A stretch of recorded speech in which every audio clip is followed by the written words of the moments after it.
పరిశుద్ధ గ్రంథము నుండి ఒక్క వచనము విందాము. యోహాను సువార్త 2వ అధ్యాయము 10వ వచనము. ప్రతి వాడును మొదట మంచి ద్రాక్షారసమును పోసి జనులు మత్తుగా ఉన్నప్పుడు జబ్బురసము పోయును.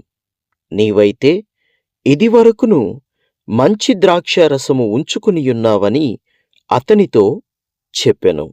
మరొక్కసారి, ప్రతి వాడును మొదట మంచి ద్రాక్షారసమును పోసి జనులు మత్తుగా ఉన్నప్పుడు జబ్బురసము పోయును. నీవైతే ఇదివరకును మంచి ద్రాక్షారసము ఉంచుకొనియున్నావని అతనితో చెప్పెను.